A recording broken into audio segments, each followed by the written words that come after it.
What's going on, Duckers? And thanks for tuning in to this episode of the Decaf Decoy live stream. So yeah, I'm glad you guys are all hanging out over here today because I know we got a lot of good competition in this time slot. But I honestly feel like Mondays have been working out for us. It's a pretty good cadence for us to do live streams every single Monday, probably morning or afternoon. Guess we did a poll last time saying what time was good, what day was good for you guys. Guess we could say, what's the best time for Monday live stream? Monday live stream. Is it 10 a.m. PST, 12 p.m. PST, which is this time slot, or even we do like 2 p.m. or 2 p.m. PST, or even maybe like 5 p.m. PST. Like just trying to see morning, afternoon, or day, night. Or actually, no, let's not say 2. Let's just say 5 p.m. PST, or it doesn't matter. You guys, you watch. I watch replays because I know a lot of you guys just watch the replays. A lot of you guys only watch the clips to see, but I mean, some people like to be involved in the conversation, so we'll see. I'll put that up there. See how, oh no, not info, just get out of the way, but yeah. Well, what's up, General KL20, Uganda hater? Yeah, I think that's all the people from like the mod team here, but thanks for hanging out. 24/7 decoy would be good if I can get the AI bot to work. Like I've a long time said that'd be awesome if I could get a puppet version of me talking and just responding to like whatever tweets are happening from trusted accounts, watch the video, and then have the AI respond to me. That'd be a pretty cool system. So I could be watching a baseball game, or I could be out like I could be outdoors touching grass, but still covering all the live streams. This is essentially like uploading my conscious to the AI and letting that work. Okay, Asian Obama. How, in what world is this Asian Obama? Okay, so it seems a lot of you guys say not in the morning. You guys are working and everything. Maybe for like your lunch break. Funk's Beats.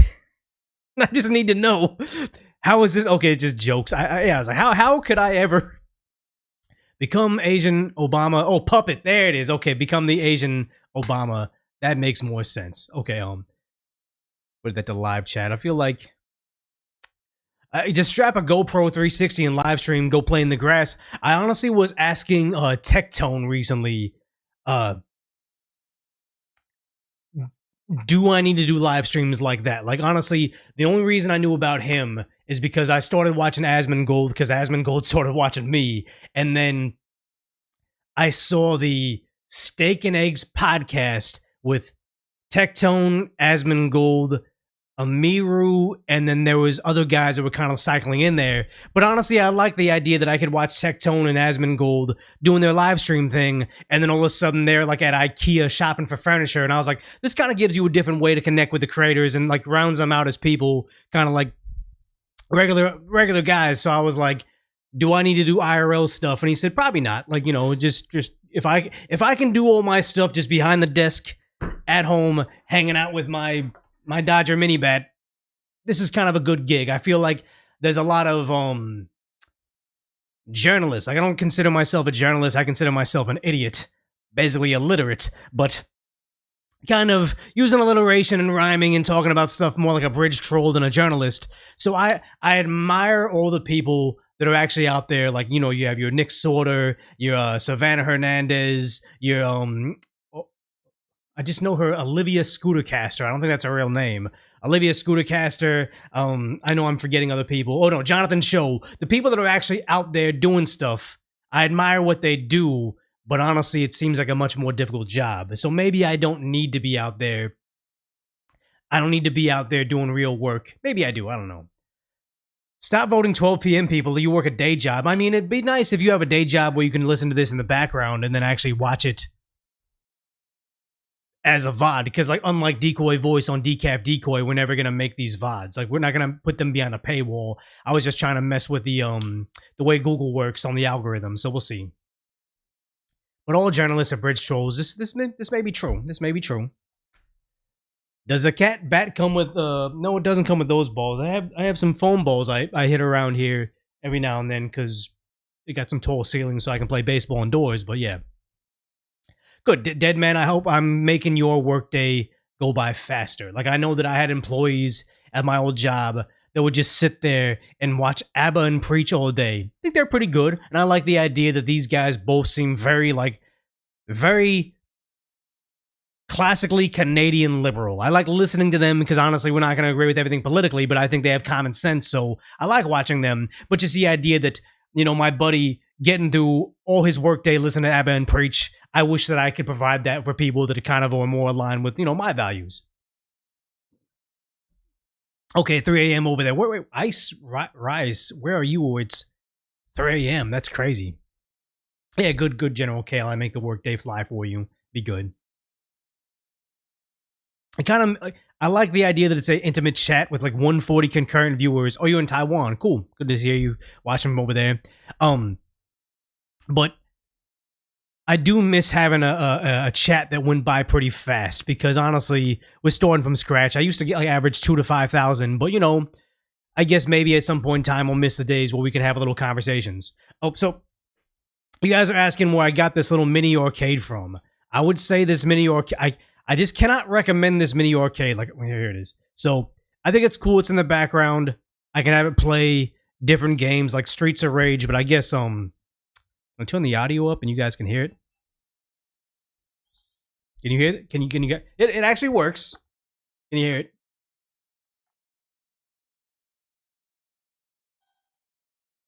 I don't know if you guys can hear it.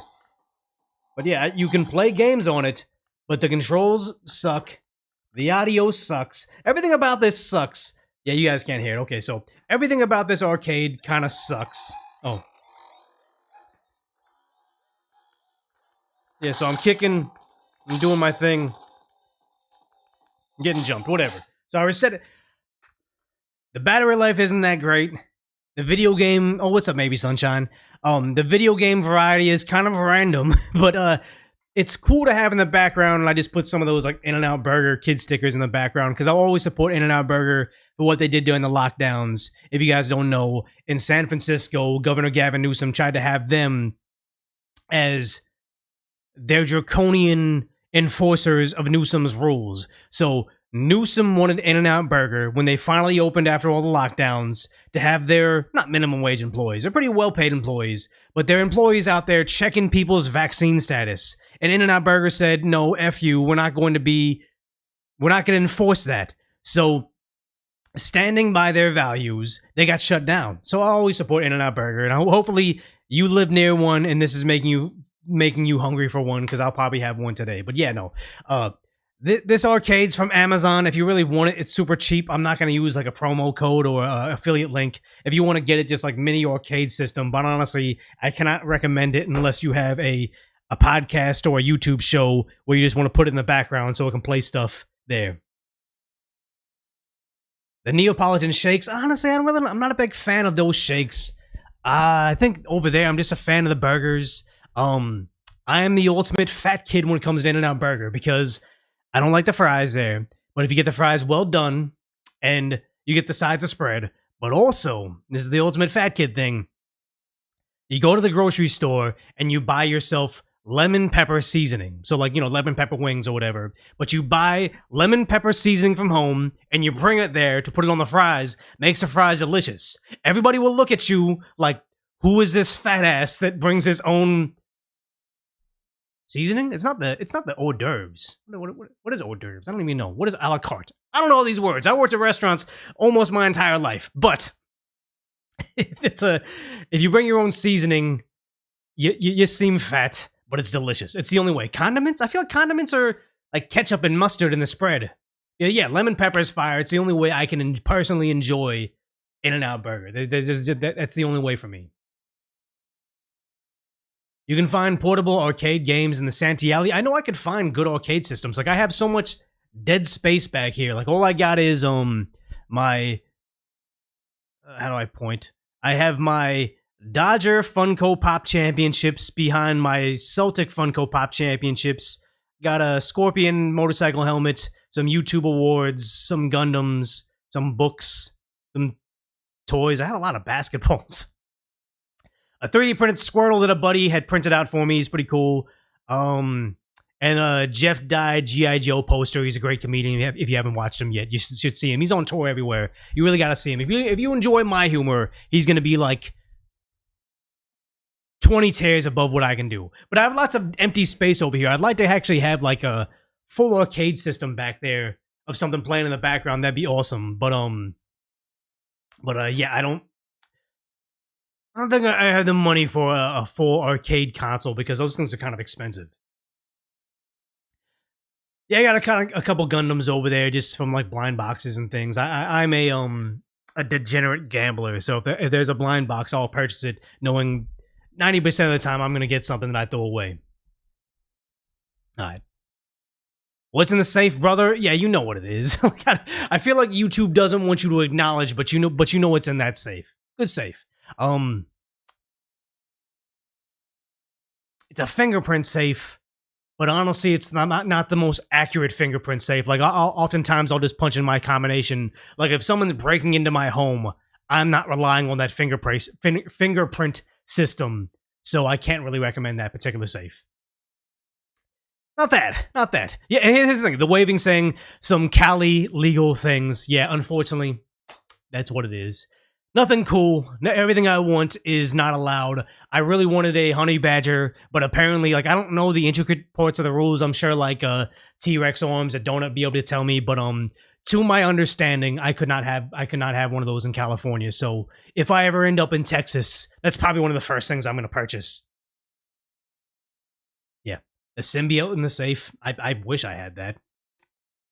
Yeah, it's messed up because my buddy, I don't know. He had a legal something that looked like that. I don't know what it was called, but it looked like that. But none of the gun ranges in California allow him to take it to it. And even since he had like a higher caliber, he's not allowed to take it to some of the outdoor ranges in Los Angeles. Like there's a fire hazard or something like that. It's like, okay, so you have this thing. It's not even the cool version. Like in California, you can't even remove the magazine. Like you have to disassemble the entire thing whenever you want to reload it. California sucks with those rules, but then now you can't even use it anywhere, and it's like, yeah, it's said, yeah, there's a legal version of it, but the fixed magazine, it's like 10 round max. The fixed magazine that you have to disassemble to reload it just takes all the fun out of it. Yeah. Yeah, freedom, baby, unless it's California. California, it's all about control, even though we have insane amounts of crime. It's sad. I already escaped from LA, so it's good. What do you call it? I remember when I lived in LA, there were homeless people, they were popping each other, and they were using ghost variants. It's like, all these rules for Decoy trying to follow the laws, but then all these homeless people essentially getting much more dangerous variants the wrong way and committing crimes. Like, make it make sense, California. I hate it. Yeah, California wants to become full Canada. Canada wants to become full China. It's going down a weird path. But I guess we should probably get to the first story, which the first story in the thumbnail, which makes me feel like me including it in the thumbnail makes it so nobody can see it. But we got to talk about what happened in Boulder, Colorado, where I don't even think I can play this video because there's, as the camera pans, there's somebody badly burned. And I guess I'll just describe it where somebody says, I wish I had my piece. I wish I had what was in Decoy's safe right there. Because they said, Marina Medvin talks about, not a single person here was armed. Not a single person was able to stop him from burning more people after he burned the first one. He had like a makeshift flamethrower. Two-way saves lives and limit wounds. Remember that firearms is a public service. But here's the thing. In Boulder, Colorado, when this guy was just talking trash afterwards, like I think he ended up killing somebody. But when he's just sitting there talking trash to the other people, if you are a CCW holder in Colorado, maybe you guys are from Boulder over there. If I was a CCW holder, he just burned a couple people with his makeshift flamethrower, and then I legally drew on him, and he's just talking, I'm pretty certain if you put him down, the DAs in Colorado are going after you because he's not an immediate threat. I don't know the laws in Colorado. Maybe somebody knows for me. But, yeah, they'd get in trouble if they ended this all things considered. I'm correct? Yeah, you can't. Yeah. So even though this could save more lives, like, it's sad that we're in this situation, but I guess can't really play the video. Actually, I don't want to play the video because you actually see some pretty badly burned elder people. It's very sad. So it's like, yeah, the mall is a designated two-way free zone. You can't even legally carry there, even probably with a valid CCW permit, so it's got to be a peace officer. The only person that could have done it was a peace officer, and they unfortunately weren't there. It's like the whole argument of, why do you need to be able to carry if you have cops around? Well, why do you need a fire extinguisher if we have firefighters around? Sometimes they're not always there. But, you know, people are talking about this still frame of what happened as the perfect encapsulation of what's happening in these deep blue areas. Because you have, what someone says, criminal alien, so he's someone that was not supposed to be here. He overstayed his visa, and they didn't deport him. He is of that certain ethnicity, and he is being charged with terror. He burned innocent Americans alive for free speech. These were people that were trying to bring awareness to the hostages still in Gaza, and under this specific flag. And we're going to go more into how companies everywhere are starting to distance themselves from the month of June, traditionally what they were celebrating, but also how you can't get more liberal city in America than this single image. People are saying that it's that is one of the survivors was a Holocaust survivor. I don't know if we have confirmation on that quite yet. Let's say CCW instructor that had to close my business due to California's insane insurance requirements here. Yeah, they can't outlaw you guys, but they're trying to make it as difficult for you to operate in California as possible, to make it as difficult for people like me to do it the legal way. Insane stuff, truly. But now that we know about him, he is Mohammed Solomon, the Muslim T, who carried out the Boulder attack, has been released. So MSNBC referred him to as a white man. I guess. Yeah. So this is the official reporting. So let's just get this clear right here. You have Agenda Free TV. I feel like this is the most unbiased coverage of it, but he's gonna lay it out. This is who he truly is. FBI confirming it almost right off the bat. I'm able to confirm there are 6 victims, ages 67 to 88. All of them have been transported to local hospitals. Scary stuff. This attack happened at a regularly scheduled weekly peaceful event. So we knew they were gonna be there. He targeted them, knowing that they don't have security. Witnesses are reporting that the subject used a makeshift flamethrower and threw an incendiary device into the crowd. And also know that they're going to use this to go after 2A. I actually have something pulled up for that. This guy made it up himself. It wasn't a 2A situation. 2A probably could have saved them, but they're going to try to use this to strip your 2A rights away. The suspect was heard to yell, "Free Palestine," during the attack. They knew this right off the bat. Plenty of eyewitness accounts, video accounts. They knew this was a T attack. The subject has been identified as Mohammed Sabri Solomon, and he's 45 years old. The Typical FBI is white processing the guy crime name. scene and the subject vehicle and interviewing key witnesses. We're assisting Boulder Police in providing technical, analytic, and additional forensic resources. As a result of these preliminary facts, it is clear that this is a targeted act of violence, and the FBI is investigating this as an act of terrorism.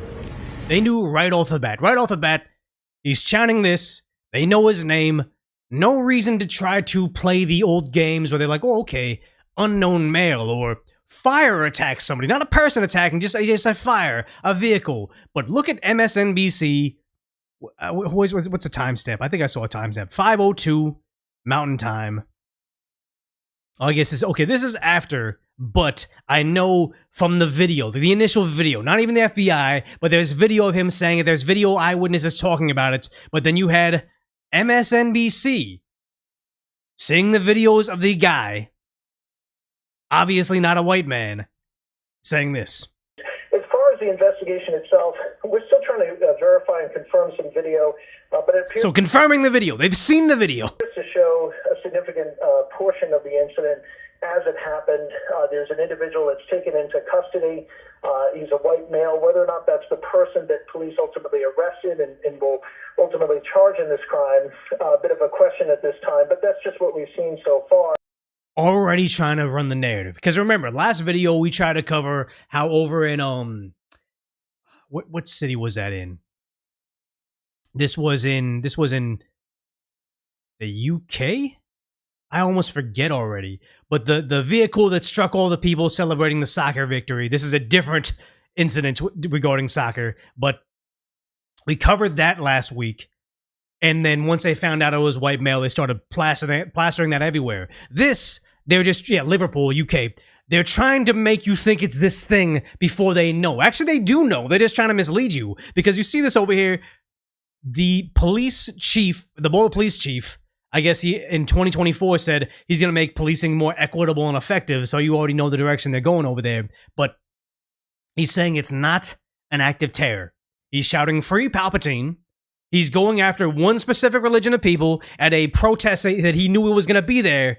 And he's also, I believe, self-proclaimed from there, even though he's from Egypt. Saying this. Going on when this occurred, were a group of people gathered and were words said that would indicate this had anything at all to do with that protest? So what I will tell you, on Pearl Street, it's a walking pedestrian mall downtown here. There was a lot of people out. Very beautiful day. There was a group of pro-Israel people that were there in a peaceful demonstration. I wouldn't even call it a protest. It's not a protest. That it's happens awareness. Frequently down here. They were there in that area. We are looking and actively interviewing victims and witnesses to determine if that group was targeted or others, and we just don't have those answers yet. Those are things we hope to be able to provide you later this evening. FBI is already calling it a targeted terror attack. Mm-hmm. Would you also refer? So the FBI already said it. So this is post them making the announcement, post him aware of the video, post everything. He has him in custody, and he's not willing to admit it. As a terror attack? So I've been in contact with our local FBI multiple times. We are in contact with them here. We are not calling it a terror attack at this point. Again, they are. They're 100% calling it a terror attack. Why aren't you confirming that? And it's way too early to speculate motive. Shouting "free this," going after only a specific race of people on a time that you knew they were going to be there. I don't know how clear-cut you can be, but okay. I know there's a lot out there on social media, but I ask people just to give us a little bit of patience while we work through a really complex scene. A lot of witnesses were here. We've taken them to another location to debrief them and interview them.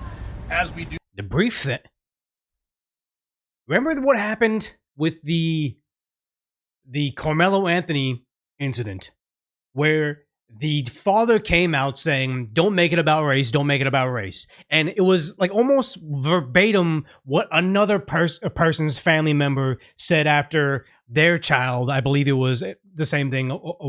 I believe the other one was a white woman was murdered by a black male. And they came out with the same lines that Carmelo Anthony's victim's father said. And it was something coming out where they say, "Hey, look, we need you to denounce the racial aspect of this." And it's almost like something they feed them. They debrief them with this, saying, "Hey, look, this is going to incite racial tensions. Make sure you say these specific things." And it's almost like, okay, I get why you don't want to raise racial tensions and you don't want to activate racists to say things. But it's almost insane how not giving us the facts makes us more of a softer target. Like if I was a person involved in these protests, not even protests, in these gatherings trying to make awareness to the hostages still over in the Middle East. If I was of that religion and I was a defenseless old lady, I should know that there is a movement of terror attacks targeting me specifically. But the longer they withhold this from the public, trying to get their spin on it, the more danger the public is exposed to. I'm disgusted by all this. Do that, I think the picture will become more clear. But it would be irresponsible for me to speculate on motive this early on. We're only a couple hours into this thing. Couple hours into reviewing the video and seeing all of it, I don't lie. No. So it's bad enough the police chief is saying this, in my opinion, knowing what his platform had been previously. But the mainstream media, good God, like we knew this was going to happen. We knew they were going to botch this and try to spin it all sorts of ways. But every time we see it in action, it disgusts us even more. Where NBC News saying multiple Gaza hostage awareness marchers injured in attack in Boulder.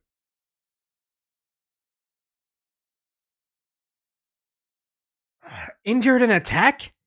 At this point in time, I think one of them had passed away. They were badly burned, but you're trying to hide the lead, bury the lead as much as possible. Gaza hostage awareness marchers. Why don't you just say they're of this religion? They're elderly. No. Suspect is in custody after people were set. Wait. After people were set people on fire. Wait. What? Am I having an issue right now? Wait. Suspect is in custody after people were set people on fire during a regular meetup in the downtown area, police chief said. I'm not having, I feel like am I having a stroke right now? No. People that were people, oh my God. If this isn't written by ChatGPT, it needs to be now. Because they're going to get things wrong anyway, so might as well just fire all these authors. This is ridiculous. And you see the Wall Street Journal. No, if it was written by AI, they wouldn't have that typo. It's written by an editor or a writer that's terrible at their job. Wall Street Journal says, suspect in Colorado flamethrower attack charged with murder. FBI investigating the downtown Boulder attack as an act of terror against a group advocating for the release of hostages in Gaza. Suspect in Colorado flamethrower attack. Huh. And then Tim Pool points out how they name him Mohammed Sabri Solomon was arrested. He's 45 and from El Paso County. Again, bearing the lead. He's from Egypt. He is, at this point, an illegal immigrant. I don't really know if you'd want to identify him from El Paso County. That's like when there was an R in a Starbucks outside of school. It was, I believe, an African-American male. But the newspaper article said, hey, outside of college, there was R's in this Starbucks. So the front of the article, they had the guy in custody. Like, he's no longer alleged. They're charging him. They had the guy in custody, but the front of the artwork says, here's a picture of the Starbucks. If I am a college-age woman that goes to that school that is in danger of that incident happening to me, I don't need to be worried about the Starbucks. I need to be worried about the individual that did it. You don't need to be worried about guys 45 from El Paso County committing these tea attacks. Maybe you need to be worried about a radicalized person that shouldn't be here in the first place that is yelling free Palpatine. That's who we need to be worried about. But again, the mainstream media is doing their best to essentially cover for them. Because here's the thing, is notice that this is from Fox News. And everybody in the mainstream, actors, athletes, movie stars, like everybody is trying to get you to think, comedians, Fox News is fake news. Oh, they're Republican, boomer, right-wing stuff. I think they're controlled opposition. But the idea is, why is it that Fox News is the only one that's giving you the full story about this?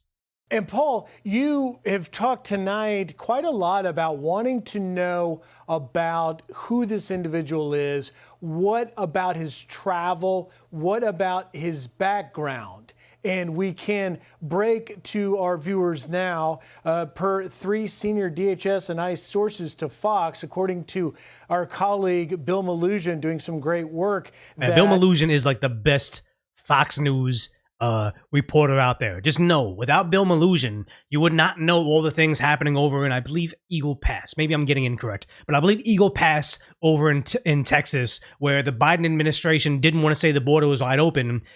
I believe Bill Malugin's from like Southern California, goes over there, discovers the humanitarian crisis we're having at the border as all these people are flocking through and just being pretty much waved through the border. But the idea is, I think the Biden administration tried to block him out using the Border Patrol, but then local sheriffs put Bill Malugin in a helicopter because they said, oh yeah, Bill, you can't fly your drone over here. It's a restricted airspace, even though it's just there to cover up Biden's open border. But then Bill gets in on the local sheriffs to put him in their helicopter because they are, they're state forces. So then he can show us what's happening over there. So without Bill, we don't get the entire floodgates opening of finding out what Joe Biden's doing to the country. So I really appreciate his journalism.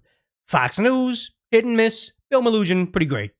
He is an Egyptian national who is in the U.S. illegally because of a visa overstay who There it is. came during the Biden administration. Not an El Paso man, not a white man, but this. Why is the only place that we can find this is like from, I think, Pasobic posted it on the Post Millennial and then also Fox News. Why is the only places we can hear this from these right-wing scary news sources? Not everybody telling us the objective truth. Mohammed Sabri Solomon first flew into the U.S., according to these three sources with DHS and ICE, flew into the U.S. on August of 2022 at LAX. He was authorized to stay through 2023, but never left. There's so much like the CBP One app saying, okay, we're granting you asylum under the Biden administration. Here's your court date. It's several years in the future. But you don't ever, like, they just throw it away. They never go there. Like, they never show up and then they just disappear in the country. Like, this was a problem they're taking advantage of for a long time. And finally now when they're arresting people, showing up for their immigration hearings, and they're told, oh, we've denied your asylum request, they're shocked at the idea they're being arrested and taken away immediately. This is 100% avoidable. This incident was 100% avoidable if we were enforcing pre-existing laws. So we don't have to fix the code. We just have to enforce it. It's sad. A little bit of more details coming into this, but you were very interested to learn as much as you can about Solomon's background. Yeah, and, so obviously one of the talking points is going to be the fact that he would not have been here and should not have been here. It's like the only talking point we need to know. Obviously, there are people in America, Americans, that commit heinous crimes. We don't need to add to the pile of people that have the propensity to commit these crimes. I think Tim Pool had the best analogy where liberals try to say, well, you know what? Americans commit crimes too, so leave the borders open because it's not going to make crime disappear. But then I think Tim Pool said, well, it's like the idea, if you have flies inside your house, you don't say, okay, yeah, we have a fly problem, so you know what, just leave the front door open, leave all the windows open, let more flies come in because we have a fly problem. It's like, no, you try to handle the issue you have pre-existing, doesn't mean that you just allow more of it to happen. Like, it was ridiculous that this isn't highlighted, this issue isn't highlighted in more of the news outlets. If we were actually enforcing our immigration laws, I think for the purposes of the investigation now and the prosecution and what charges are brought, et cetera, what they're going to be particularly interested in is any of the contacts that he had back home. He's here now. It's about 3. Does he have contacts back home that are encouraging or benefiting him, or not benefiting, benefiting from him doing this in America? And we're actually going to find out it's kind of our own tax dollars. Very scary stuff. Years. So any conversations he had back then may or may not be pertinent. But was he reaching back home? Was he in contact with bad elements overseas? Yes. These are the things that those U.S. attorneys that spoke at the press conference and the DA, they're going to be looking at very hard so they can figure which way to go with this investigation. And look, this guy's going to be heavily charged. Where in a way, it almost doesn't matter. He's going to be heavily charged. He's going to be locked up for life. What we really need to do is to look. In Boulder, Colorado, I mean, I want him to be locked up for life. I want him to be sent to CCOT for what he did. But wouldn't be surprised if he gets, like, a life sentence. Then that gets brought down with good behavior. And all of a sudden, some liberal judge in Colorado will set him free in 10 years. Wouldn't be surprised. Look at why it happened, how it happened. Those are the things that are really more important. And actually, some of them are outside the purview of it. You say, you wonder what Hassan's going to say? He's going to say he had genuine, he has genuine actions or whatever the heck. What did he say about the guy over in D.C.? Something genuine. He's going to say something brain dead. Investigators and the police. And the fact that we have the stuff going on these campuses and that the administrations, whether it's Columbia or Harvard or any of them, seem to just shrug. These are the things that I think as a society, actions, more importantly, we have to be looking at. And officials saying that this cannot happen, will not happen. Again, Paul Morrow, former NYPD inspector. To prevent this from ever happening again, it's going to take some very, very extreme measures. It's not going to look good. There's going to be a lot of crying families and family separation and kicking down of doors at workplaces and rejected asylum claim. Like, there's going to be a lot of suffering. It's going to look bad. But if we want to prevent this from ever happening again, we're going to have to take some pretty extreme measures. Because you see this over here, Bill Maloogian saying, okay, here's the criminal complaint. I'm not going to read the whole thing, but this is legit. Saying they're charging him with a federal hate crime. According to the court filings obtained by Fox, he admitted in an interview he wants to get rid of all the people. So we already know terror motives. He's been planning this attack for a year. Jesus. And he would conduct the attack again if he could. So this is just one of those guys that 100% never needed him in the country. Probably never needed him on this earth. He was only going to cause suffering for some religion that's telling him to do it. Scary stuff. He told investigators he waited to carry out the attack until his daughter graduated high school. I believe she's still in school here, like graduating 2025. So I don't know how the implications of this. Said the group in Boulder, after learning about them on online search, it was premeditated. He allegedly admitted he knew they would gather at 1 p.m. He arrived and waited for them because he knew they were elderly, no police presence. This is scary stuff, guys. They found a black container with 14 more Molotovs. Inside his vehicle, they found paperwork that said these words, oh, that country, this country, and USAID. This is getting bad, guys. The man admitted to the country with a tourist visa during the Biden administration, overstayed, filed asylum, and was granted work authorization by the Biden administration. I believe it was just you download the app and they give you a social. Scary stuff. Which expired at the end of March of this year. So he's an overstay, shouldn't be here. But here's all the facts. We know this. They all have access to the same thing. Fox News is the only one telling us essentially the objective truth. And now you have CNN, again, running coverage for him. Actually attacking the people that are investigating it, giving us the information about it. Instead of the CNN becoming objective and saying, here's the information about what's going on over there, you, the viewer, should have the right to know. They say, no, you're a juvenile if you believe the objective truth.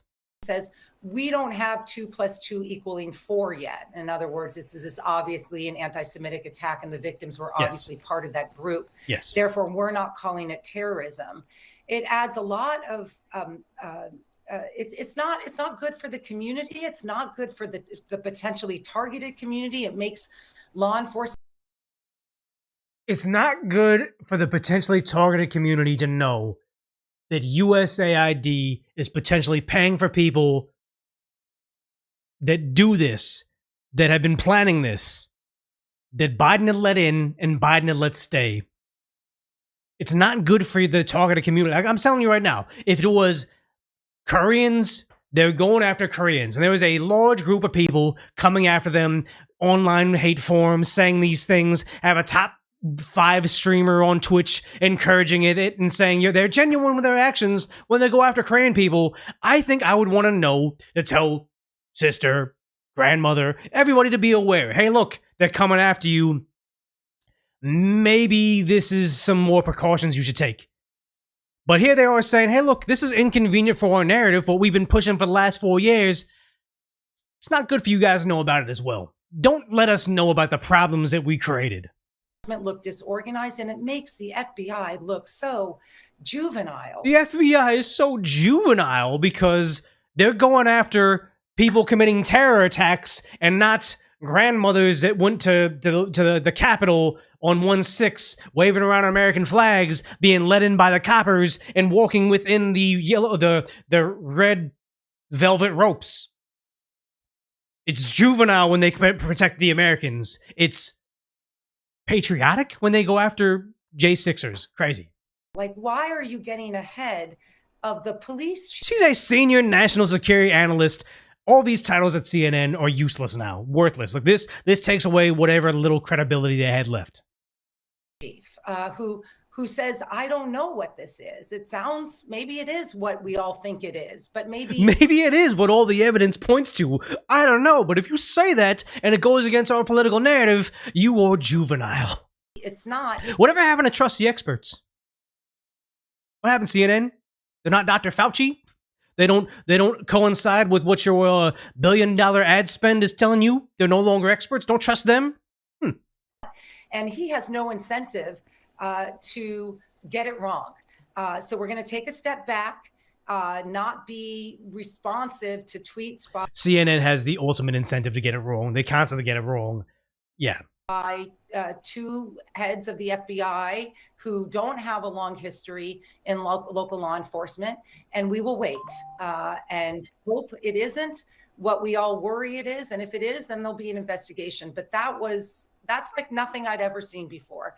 You normally, actually, Andrew knows this, you normally get the local people getting way ahead on motive and the FBI saying, we don't have it yet. You now have the opposite here. And until we know that the victims were members of that of the Jewish event, we don't have the nexus. And I will believe the Denver police chief that they do not have that nexus now. And if they do, I will be the first one out here saying that is. And here's the thing is, like she says, it's normally the FBI that gets ahead of the local authorities that get ahead of the FBI. It's almost like they just say, let's pick and choose whichever reality more coincides with what we believe. Is it the FBI that is now run by the Trump administration with Kash Patel and Dan Bongino? So now we don't trust them. And we have a very, very liberal police chief appointed by a very, very liberal mayor. Now we're going to line up with them, not because of we always trust the feds or we always trust the local authorities. We just trust who is going to reinforce our worldviews. Very sad stuff.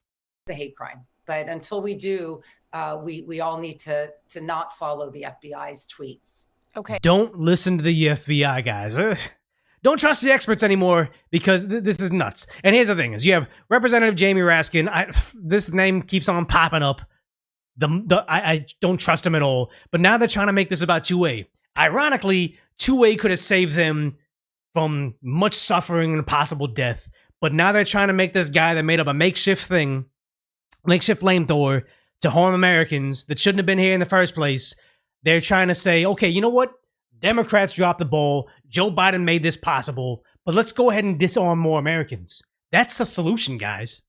We've got to take whatever precautions and security measures we need to make sure that people can do that. That's essential.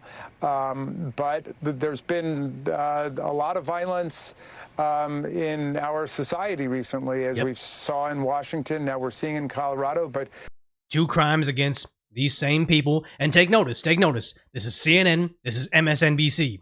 We've seen it across the country. We are still in the midst of a gun violence epidemic. 2A?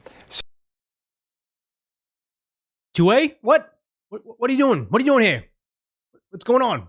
So we need to be acting with due concern for human life. I mean, this is why, of course, we have been fighting for a universal violent criminal background check. We need stricter 2A laws to solve the thing that happened here. It's not that the Democrats keep on pushing this, allowing the protesters to march in the streets, allowing them to say, free P, these are bad people, stop the invasion there, oh, these are humanitarian crisis. It's not the fact that they've been cheerleading this same group that's committed these 2 crimes. They're not even both 2A crimes. They just are both crimes against this specific people. Don't solve the issue that caused it. Just use this crisis to disarm more Americans. It always leads to one thing. That's why I don't believe all their grandstanding, because it would be one thing if they came into office, like Jamie Raskin gets elected, saying, you know what, I am the Democrat that is pro-2A. But then I saw all these violent acts, and I said, okay, now I'm against 2A. It'd be one thing if they saw tragedy and it changed their mentality on something. But no, they always see tragedy, and it always comes back to the thing they already believed, even if it had nothing to do with 2A, like this instance. Thank you, Brendan Johnson, for the huge super chat saying, my dad was born there. A lot of family from there fought World War II. My great-grandpa, son of Bora Asa, was an immigrant. Him and his wife went to all the classes to become citizens. These bad people need to be stopped. 100%. And here's the thing, is like, I had that video I just did about San Diego, the immigrants. How many comments did I see there saying, I'm from San Diego, I'm Mexican, I am an immigrant, my parents are immigrants? They're all against illegal immigration too. They keep on trying to deduce all minorities into the same criminal group the Democrats are, and they're surprised when they say, hey, look, there are people that didn't skip the line. They're people that are actually following the law. They don't like being grouped with criminal people, but it bewilders them because the Democrats can't see any difference in us. or a ban on military-style assault weapons. Wasn't DC with handguns? Again, it's always going back to the same path. No matter whatever evidence they see, they'll pick and choose the elements they don't like and say, see guys, it proved us right. You don't deserve your rights. In the country, our lax gun laws are a danger to everybody in America, and that's something that we can act. Literally standing on the graves of people to push your same agenda. Scary stuff. With some legislative determination to turn around. But people have got to lead their lives, and people need to act with courage, but it is the responsibility of government to try to keep everybody safe from, Responsibility of government to keep everybody safe. You guys seem to have very strict laws on this existing, and the places that have the most strictest laws seem to have the most gun violence. I don't trust a single word coming out of his mouth. This is disgusting. But again, it's MSNBC, CNN, all about don't trust the authorities. You should have more rights taken. But then you have Fox News. These spooky right-wing nut jobs over there. They're the ones telling us the truth on how USAID paperwork was found in his vehicle. What? Were we funding this? Was this our doing? Was this my tax dollars going to enable this activity? It's horrendous. Releasing the charges for the man accused of setting 8 people on fire in that targeted terror attack in Boulder, Colorado. Officials say he's now being charged with a hate crime that's federally. And this is what they found. They found at least 14 unlit Molotov cocktails on his person, along with that makeshift flamethrower. The Molotovs comprised of glass wine carafe bottles or ball jars containing clear liquid and red rags hanging out of the... I don't know where we want to hear this description of how he did it. And later, during an interview with the officials, the suspect stated outright, and he's talking, he stated he wanted to, quote, kill all Zionist people. Yeah, it's crazy. And wished they were all dead. He also stated that he would do it again. Emily, he also said during this interview he specifically targeted the Zionist group that had gathered in Boulder. He knew they planned to meet that day, Sunday at 1 p.m. He arrived at 12:50. I guarantee, if he knew they met there every Sunday at 1 p.m., but they were surrounded by a detail of, like, private military contractors, he would have picked a different group. 2A would have saved them. Or even these old ladies were just open carrying, saying, hey, look, we're not here to cause problems, but we are being actually hunted in this country right now from Boulder, Colorado, kind of near the West Coast, but also DC on the East Coast. That we know they're after us. So you know what? Us old ladies that are appearingly harmless, we're either going to have a security detail that's armed, or we're going to be armed ourselves. He would not attack them. But here you have CNN and MSNBC saying, you know what? You guys need to be a softer target, because we're not going to denounce the guy that did this. We're actually going to do our best to say this wasn't a terror attack. Don't you dare touch our USAID dollars. But what might solve this, guys, if you were a little more defenseless, that's their solution. 5 and waited for them. Scary stuff. And not to mention the idea that somebody over here was talking about local CBS Colorado affiliate. These people are finally waking up. Deep blue liberal policies are only making the area worse. Still exists here, but it's different. Boulder has changed. Pearl Street has... Actually, I can't play this because you have this thing right there. Can't blur it out either. Dang it. But yeah, he says, Boulder has changed. There's security guards in the bathrooms so people don't smoke meth in the bathrooms. It's dirtier. It's not safe as it used to be. And this is from somebody like me, where I was in Los Angeles for, I believe, just over a decade. I live in first got there in a kind of okay area near the colleges. Then I was in a bad area of LA. And then I moved away from the bad area of LA to the, less centralized part of it that was safer. And I remember I was leaving... homelessness. I was leaving vandalism, hit and runs everywhere, like crime. I was going to a part of LA that had ample parking. And I remember over time, one by one, all the things I left in downtown LA followed me to my new neighborhood. And it's just, yes, the area changed. It got dangerous. It was dirtier. There was homelessness everywhere. You had to have security guards even at places like 7-Eleven. Like, it just became more crime-ridden because just these deep blue liberal policies enabled it over time, and just they never could figure it out. Like, why is our standard of living getting so much worse? Let's keep on voting for Democrats and continue this way. So yeah, you're seeing this over here in Boulder, Colorado. I don't want to say they get what they voted for, but honestly, it was predictable. I'll just leave it at that. Yeah, Toki says you lived in LA for 25 years. It's a disease that's spreading. Yeah, it's getting to Austin. I believe it's getting to like the outskirts of Vegas. Like all these places that were red, they become purple because people are fleeing LA. Get progressively worse. It's sad. Remember the South Park with Toilet Safety Administration? Well, they actually have toilet safety guards, if you think about it. Yeah, in LA, all the public restrooms are just rancid. Like, it would really take an emergency for even me as a guy to use those restrooms that are public restrooms in LA, and they just keep on thinking it's because there's not enough of them. Oh, it's because, what would they say? The cleaning services aren't there, and it's like, you guys have no idea. You're not tackling the root of the situation, which is criminal junkies destroying them and having no consequences. It's crazy. 7-Eleven has bars in LA, so someone that worked in security, the 7-Eleven near me, I know. Oh, thank you so much for that super huge super chat, Toki, for the dancing Shiba Inu in a samurai outfit. Thank you. But the 7-Eleven nearby me in LA, in like the nicer part of LA, would have a window filled with all the shoplifters, people stealing beers, people stealing candies, just all these pictures up there. And I'm like, I worked in security for a long time. This is hyper illegal. You cannot just post somebody's picture up there if you haven't, I don't even think if you convict them, but you can't just accuse someone of stealing and putting their picture on the wall saying, hey, watch out for this guy. We're shaming him to the public. But no, the 7-Eleven near me that was supposed to be in the good area was just non-stop getting hit by shoplifters, and it was sad.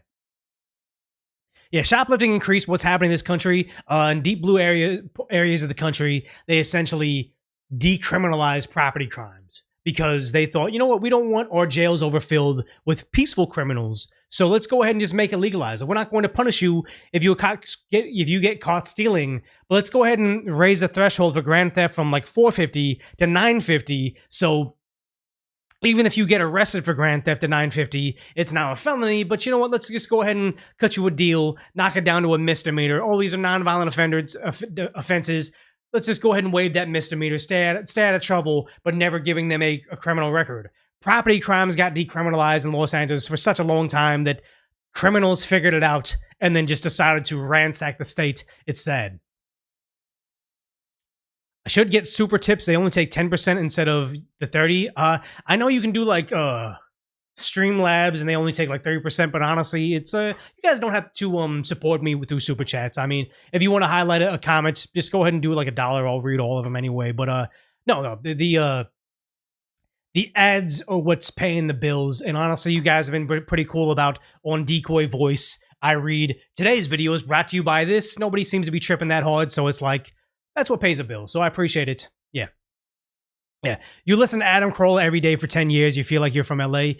Yeah, that was kind of my childhood. I remember driving around, going to school, listening to Adam Carolla on AM 710, AM 910. I forget what it was. But yeah, him being a part of just like my social circle because I would hear him talk all day was, you know, it was a big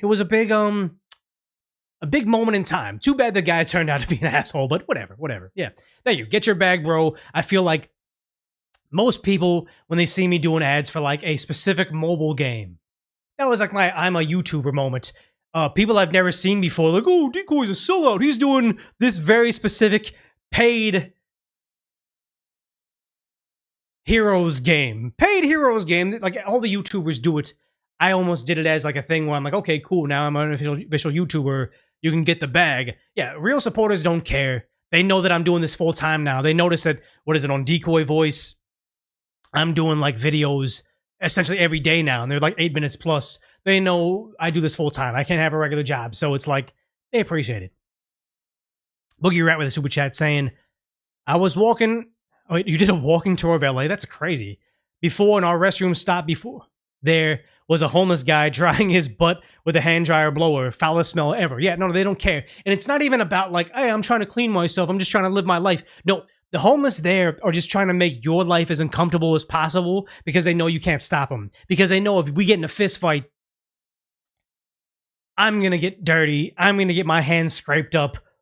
It's going to give me some weird disease, but their life always sucks and they're just going to do fentanyl and forget about it. So it's, yeah, they just want to cause everybody to have a bad time because they're just destructive by nature. It's sad. It's almost like jealousy on their behalf, but LA is lost, unfortunately. Make so much money, you can act like you don't know us. No, I feel like the dream is to be like some of these big YouTubers, but I don't think that I have the cult of personality to have the million subscribers. Well, I think I'll get 1 million subscribers, but the cult of personality to have 50,000 live viewers every day, because sad to say, I do this little live stream for a little bit. I kind of get a little bit drained, and I have a hard time talking this fast. I watch Asmongold. He's at the pace I'm at for 6 hours a day, 7 days a week. I don't know how he does it mentally, but then also Brett Cooper. I saw her live, and it's crazy because she's not scripted. She just goes up there for I think it was 1 hour 45 minutes, and her same regular show was just off the top of her head, her being funny, her being charismatic, her having some audience interaction, and honestly, it was a little bit, I think she's a decade younger than me, but a little bit discouraging to see someone brand new to the game. Just, it's got to be like when you're an NBA player coming off the bench, been playing basketball forever, and you see this young rookie come out. He's a starter. He's more athletic than you. He's more talented than you. He's faster. He's quicker, better looking than you. Just this whole thing where it's you know what? I'm never going to be the top talent. I'm okay. I can be a niche guy. I can make a career off this. I feel blessed as it is already. But just the idea that I'm never going to act like I don't know you guys anymore, because yes, of course the studio's better. Remember the studio back in the old place? It was my old apartment. You could see my microwave in the background, and you could see the front door. It was tiny apartment in LA. Everything is increased. Everything's better. But honestly, I don't think I'm ever going to ascend to Brett Cooper, Asmongold levels, and I'll just pretend I don't know you guys anymore. That's not going to happen, guys. Voice of the People, thank you for the super chat saying, Democrats painting all immigrants the same? Why is that surprising? Remember how they said black people are too stupid for ITS in computers? I don't know, ITS. But yeah, they thought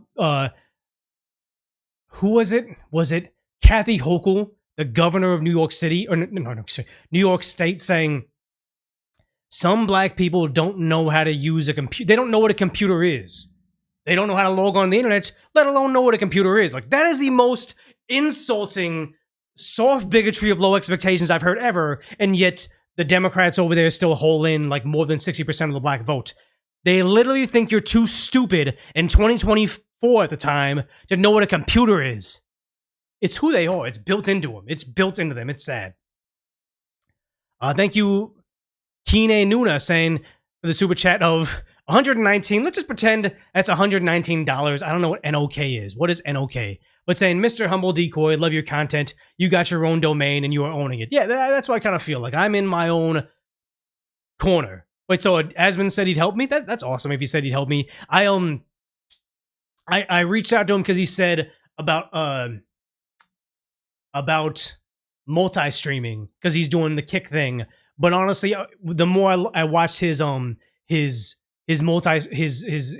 about multi-streaming, he said new channels and big channels multi-stream. Mid-tier streamers stick to just one platform because you're building your audience. So especially with just Decaf Decoy, I probably will just stay in the middle. And here's the thing: is Asmongold is levels ahead of Brett. He's also been at it for a decade longer. But I say it more in Charlie Moist Critical, Asmongold, Brett Cooper. They just have this air of charisma, and they speak to an audience. I just kind of sound funny, and if you don't see my face, people think I'm a different race. It's kind of I'm an acquired taste. It's Asmongold is Dr. Pepper, where everybody, even kids, will drink it oh, this is sugar, this is goodness. I like what I'm tasting. I'm like bitter, cheap beer, bitter, cheap caffeine. a coffee that it's like, when you first have it, you're like, wait, why does he look like that? Who is this guy? Nothing makes sense about this, and he's kind of stupid, he kind of stutters, he doesn't know everything about it. Like, maybe you can get into the cult of personality over time, but honestly, I'm not to the tier. That's what I'm saying. Just adopt a rooftop Korean persona and your subs will skyrocket. I know, I'm not a genuine rooftop Korean. I'm not out there like 2Aing on a roof like Mr. Pibb, I wish. No. You're like Coke Zero, decaf coffee. I'm not the IPA. I'm just, I understand what it is. And seeing Brett Cooper live was kind of a thing where it's like, yes, there's some people that are just better at this than we are. Whatever. What are you going to do? Get jealous and be like, she's not even that great, or Asmongold was only there because of this or that. It's like, yeah, you could hate on it. Or you can just accept that that's just the way the world is. Accept it, you know? Clocky with a super chat saying, I actually found you through Asmon, been on the binge of your content, and it's because it's top tier. I think your content is very eye-opening. So I appreciate that. I know during the election, somebody super chatted like $500 saying, I was a Democrat by default, but then I found your channel, and now I voted for Trump, and I actually showed you to my family, and now they're all like, they're opening their eyes, like they're getting red-pilled. So this is the biggest compliment to me, saying, you watch Asmongold, probably were into like, you know, internet culture, maybe video gaming. He reviewed a couple videos of mine. You watch my channel, then all of a sudden said like, well, I had no idea. Like on this video right here that we're about to cover, there's lots of aspects of what was happening over in San Diego that they thought, oh, they didn't show the warrant. They're just kicking the door. They're arresting brown people. You know, they're Trump's Gestapo. But then once you find out what's really happening, then you're like, oh, wait, the Democrats are lying to us. They're just fear-mongering. So it's just, yeah, I'm glad that Asmongold is helping my career out greatly. And the idea that I've even met people in real life that said, oh my God, you're Decoy Voice. Nice to meet you. I watch Asmongold, now I watch you. So that's pretty cool. He seems like a very nice guy. I know there's streamers at his level or even below his level that are kind of jerks to people like me that are like this mid-tier content creator. So yeah. Master Juku says, hey, Decoy, you have the same views and opinions as the America First movement. Have you heard of it? Thoughts on Nick Fuentes and Amaz content? I don't know who Amaz is. I think Nick Fuentes is like the modern-day shock jock where I don't know if he believes all the things he says, but it's just supposed to be inflammatory. Like, I'm going to say these things that are outlandish, but you have to react to them. Kind of like, who's that dating guy? Bald, that has a beard, has like a python's tattoo. I know his name. His chat know who he is. He's a very popular person. He shaved head. Andrew Tate, yes, Andrew Tate. I feel like he's just an Andrew Tate. Like you say these wild things, get attention. But again, I don't watch much Nick Fuentes. But yes, I'm 100% America First. I think Republicans are garbage. I think Democrats are garbage. Any politician that says, F the party lines, F getting rich off being in politics, let's just put Americans first. RFK, Tulsi Gabbard, Donald Trump, obviously, J.D. Vance, what's appearing to be Marco Rubio, which is a big surprise, and to a lesser extent, Ron DeSantis. He's not good at campaigning, but he's a good politician. I'm into America First people. Politicians, celebrities, whatever it may be.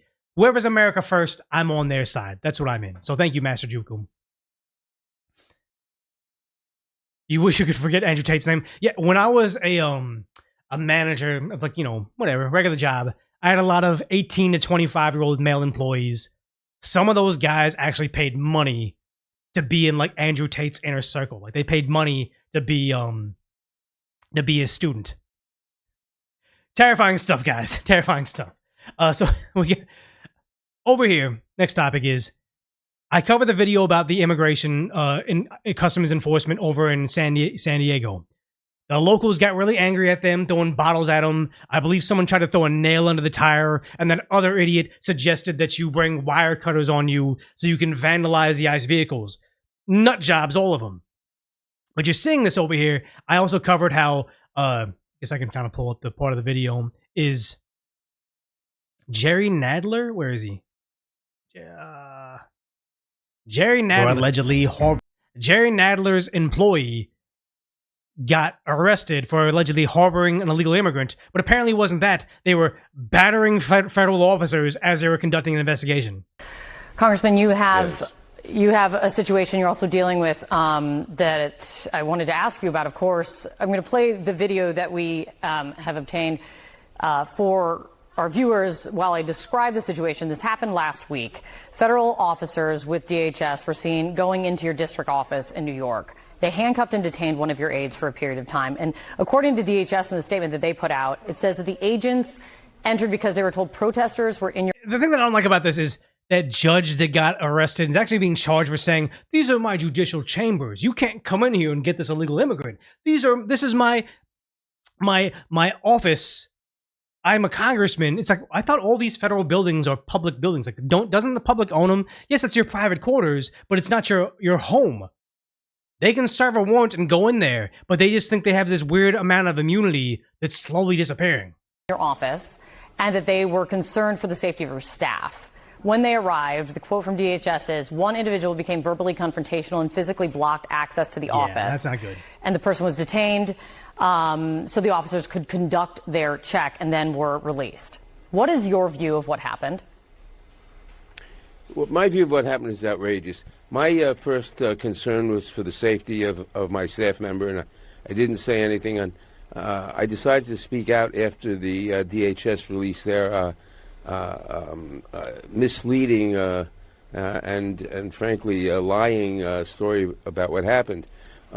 They were DHS. There's a video. What the fuck are you talking? It's a lie, guys. Don't believe your eyes. CNN, take that off the camera. They're misleading. They're lying. Everybody on our end is innocent. I was upset that some of my staff members this is a congressman. were watching them grab immigrants emerging from an immigration court in the same building. They're immigrants that just lost their immigration hearing. So now they are an illegal immigrant. They've overstayed. Just like the guy over in Boulder, Colorado. They need to leave the country. I don't understand why the immigrants just kind of feel like, well, the Democrats feel like the immigrants lose their asylum claim. So now they just get to go back and maybe self-deport or maybe just disappear forever.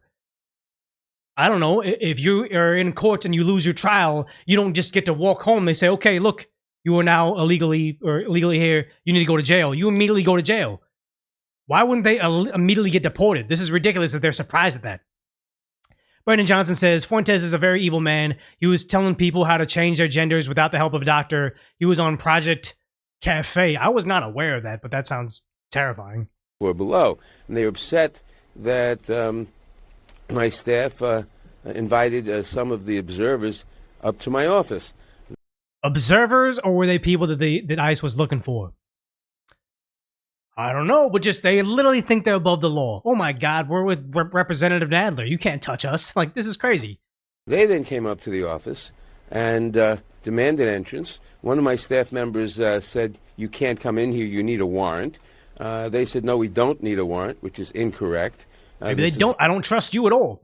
Jennifer says, glad to see you live. Any thoughts about being on other pods like Off-Label or whatever in the future? I don't know what Off-Label is, but I think that I just briefly was watching Tectone's live stream, and he said he wants to get me on a show, so that'd be awesome to go on a podcast with him. But I don't do too many of them anymore because I'm so trying to build up my channels. But yeah, no, I'd love to be able to be on a Tectone show. I just want to see them remake the Steak and Eggs podcast. I like that. But yeah, back to this. And they barged in, and in barging in, one of the officers, a very big, heavy-set fellow, pushed my aide. It's funny because in this video too, they're all about body shaming them. Like, oh, they're such big, heavy-set DHS agents or big heavy-set ICE agents. Like, why are they so big on body shaming? Like, I go to great lengths to not make fun of somebody's appearance or anything because I feel like that always lessens your argument if you're going to attack their appearance. I saw someone said Humpty Dumpty's looking grim in the chat. It's funny, but I didn't want to bring it up. But now you're like, oh yeah, he's heavy set, he's big. Like, what is their obsession with throwing stones in glass houses? Very petite young woman, and they then no. If this is the video, I feel like the girl is larger than the guy. Again, here's the thing. So you just threw out all of your credibility when you say they said they didn't need a warrant to go into a federal building, which I don't think they do. Nadler's saying that's a lie. They do need a warrant. And then saying, the very next sentence is him saying, a very petite woman got manhandled by a large, heavy man. And then they show us this video. Yeah, I don't trust you anymore, man. I don't hear it. Said that she pushed back and they shackled her and took her downstairs. And she was shackled, handcuffed? Wow. Was obviously traumatized. Now, the fact is that this was totally unacceptable. And here's the thing, is I worked in a clothing store a long time ago. People always confuse petite for like being very tiny and small, but apparently petite just means they're short. So you can still be a very heavy-set person and be petite. Saying that she's petite has nothing to do with the weight of them, but the idea that this person, I believe, is wearing flats. They're not wearing heels, and they're towering over this allegedly large, heavy-set ICE agent. Everything about this guy is a lie. We can see it for our own eyes, but here he is, just saying it as if we can't see it for ourselves. Totally unacceptable. And they needed the warrant. And my office is a congressional office. It's a completely separate branch of government, a co-equal branch of government. So you mean to say like you're an embassy for illegal activity? Like you can't enforce your laws because I'm a separate branch of government. I think these guys are all in for a very rude awakening. With the executive for which they work, and they had no right to come in, and they had no right to disregard the co-equal branch of government, which is to say, Congress. So I am demanding, I'm asking for an investigation. I'm communicating with Jim Jordan, the chairman of the Judiciary Committee, demanding an investigation of this incident, generally of ICE tactics. Which are frankly very threatening to Congressman, have you very threatening? What? That looked like a very, very polite arrest. They could have just battering ram your door in, arrest everybody, have their hands above their heads and their feet crossed on the curb, and like humiliate them. Could have done that. They showed restraint, and here he is saying, "Hey, look, even the softest version of law enforcement and investigation needs." We need to look into that. We need to change that because you know what? I don't like it when the laws are enforced. The laws I don't like are enforced. Ridiculous. Ridiculous right here. You're seeing this. He's not the only politician that is aiding and abetting these people. You have a Pennsylvania mayor essentially posting to tell them, hey, look, this is how you circumvent the law. Wilkinsburg Mayor Dante Coleman's posted about it on his Facebook page. Everyone here is, we're family, we're Wilkinsburg, and we just want to protect each other. We have ordinances that protect everyone. I always find it hilarious. Like I'm a guy that I want to work hard and I want to get like designer stuff. I want to live large, man. I love sneakers. I always wanted like rare sneakers coming up, so I want to work hard to get it. But I found it hilarious when you have these like, socialist, Democrat, all these very, very like capitalism is evil types. I don't know much about him, but the sheer absurdity of him coming on here wearing what looks like Gucci glasses. Because these are prescription lenses, which ups the rate. And even if these aren't necessarily Gucci, they're a specific color to make them look like they're Gucci. It is crazy how we see these champagne socialists, Hassan Piker types. I'm here representing the people. But check it out. I got these, what Hassan have? Like some $1,200 loafers on? Like, they're ridiculous. No matter what part of life you're from. What do you say to people who say... Expensive. This is a designer sweater to me. Yeah, designer sweater. Oh, my God. You shouldn't be here illegally. That's how this country started. You got to start, it's all about getting...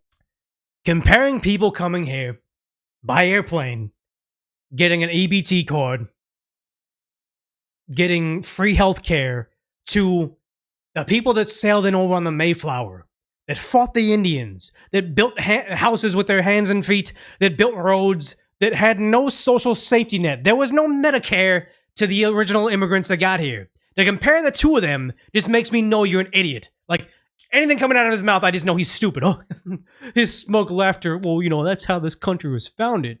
By people coming over here and was established and getting free health care. Pure regardation. Regarded, man. That path to being a resident, and I felt like we need to help them. Wilkinsburg Mayor Don.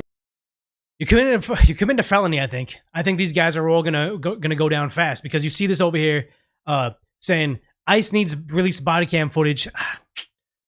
I want to play it. Maybe I don't. Maybe just close captions, because they're gonna make threats towards the ICE agents,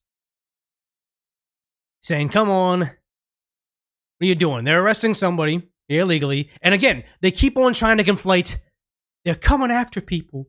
The one guy in Boston was saying, they're going after students. Or where is he? They're going after students. You can save the kids. They're not going after kids in schools. They were going after, like what Bill Malugin said, they're going after a murderer. You guys surrounded the ICE vehicles saying, oh, you can't deport this person. Or like how they were over in here in San Diego squaring off with the ICE agents over there. They're going after people with criminal records. That's who they're deporting. But they automatically default to, if he's being deported, he's just an innocent man trying to feed his family. They don't know anything about this. But here they are seeing it going down and saying, oh man, this is messed up. You're arresting this person. Let me shove a camera in the face of the crying mother, the crying kid. Let's try to make this is pulling on the heartstrings as possible, when you know no context about this at all. No, they're going after specific people. When they start kicking down doors of schools, maybe I'll change my opinion. But no, you're seeing this. Arresting these people. Okay. You know, when we started fighting, they're saying, oh, they're going to... This person's screeching saying they're going to fight back against this. No, I'm sorry. This is not a role-playing server. This is not Reddit. I am 99% certain in open combat, you are going to lose to these guys. I'm a citizen. I said it. What is he saying? Every single one of you guys doing Trump's work. Oh, yeah. He's threatening them. He's saying they need to be ended. Telling you right now, guys. Telling you right now. I'm an American citizen. Touch me again. Touch me one more time. No, how much you want to bet this guy recording them saying, if you touch me, he'd be crying if they actually put the hands on him. Oh, police brutality. After he just said he wanted to pop off rounds to him. The person recording needs to be in jail. This is not peaceful protest anymore. This is you suggesting something terrible happened to a federal agent just doing their job. This is getting terrifying, where they think that they're on the right side of history. That guy in Boston saying, organize your community. The feds were out there trying to take kids, and they won't do it if we shout them down. For Bill Malugin to say they weren't going after kids. They're surveilling the house of a wanted murderer, but they had to leave because this was undercover surveillance. They literally know nothing about what they're doing, and yet they feel like they're somehow righteous in their actions. It's scary, guys. Obstruction of justice is exactly what it is. Oh, yeah, okay. I'm glad you got like the smaller creators. Hopefully, what is it? Decoy Voice can get to 1 million in this year. It was a little bit, what do you call it? A little bit, not discouraging, but I remember seeing Tectone breaking down like his trajectory. He'll hit 1 million like within a couple months, and I'm like, this is the same thing that happened when I was, I think, like 200,000, and I saw Brett Cooper starting the channel. She got to 200,000. I'm like, wow, that was fast. She got to 500, and before I could even hit like 300, she was already well past 1 million. So yeah. Master Juku says with the super chat, as someone who does not have the time to look through Twitter, thanks for collecting these clips. Love the streams. Keep going. Keep up the honest work. And that's honestly what my new subscription thing used to be. I used to say, there's a tragic status of today's reality. If you like concise, lighthearted commentary, hopefully I've earned your subscription. But then I've kind of felt that I just pivoted to, you shouldn't have to doom scroll on social media all day. Just watch me. We'll make jokes about it. We'll laugh. We'll try not to cry about what's happening in our world. And then that's why you guys should subscribe to me. So hopefully that's the angle that can help us kind of get out there. So thank you. I'm glad that exactly what I wanted to do is resonating with you guys. I'm not talking about Brett on her new channel. I'm talking about Brett on the comment section when she was with the Daily Wire. Like, she had an entire team. She's an attractive girl. She speaks to a younger audience. It made sense for her to blow up like that, but still, it was kind of like, man, we've been working hard for a long time, and here comes, like, young, I don't even know who's a superstar you can talk about. Oh, Tiny was kind of older when he got over here. But, like, yeah, just a young hotshot superstar that came straight out of high school to the pros. They quickly surpass you. That's just how it is. Thanks you, Alvin God OP, for the super chat. Thank you very much for that.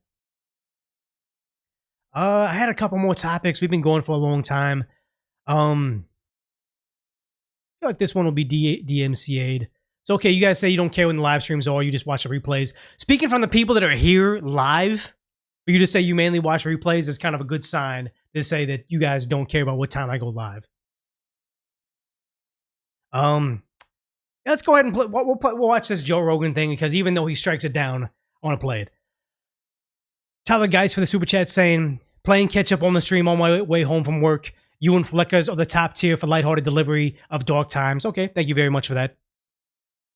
But yeah, you see this over here from Joe Rogan, Bono, who I had no idea was a liberal nut job until recently. But Bono out here basically spreading misinformation on the Joe Rogan podcast and almost unaware that Joe Rogan was going to give him pushback. Just recent report. It's not proven, but the surveillance enough suggests 300,000 people have already died from. It's not proven, but 300K people have gone. Like, how easy for me to say it's not proven, but Bono's an idiot. Like, you basically were saying, hey, I'm going to make up something real quick. Just here's some tugs at your heartstrings. Just this cut off, this hard cut of USAID. It wasn't a hard cut. There was still lots of stuff going on. They were just investigating it. But here he is crying about it. And here's the thing is, chat, let me know. Bono was the guy when the Ukraine war broke out. Wasn't Bono the guy that was given like an emergency concert in the subway when they were still under attack? I think it was Bono that was there. That was doing a concert in the subway during a war zone. And I was like, wait, who's paying him to do that? And then also, is this now USAID dollars that paid for his little impromptu concert? So maybe that's why he's saying, guys, don't drop the USAID dollars. It's killing 300K people. Ignore the fact that it's paying for a lot of nefarious things.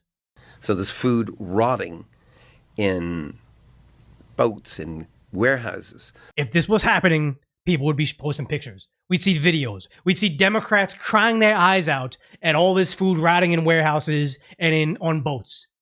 The simple fact that the videos don't exist makes me think that this is bullshit.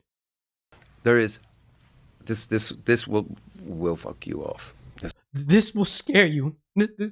These are 10 heartbreaking images that will make you forget the laws and make you forget how much you're being taxed and just want to, you don't care. Here's some stuff I'm going to make up. You will not be happy.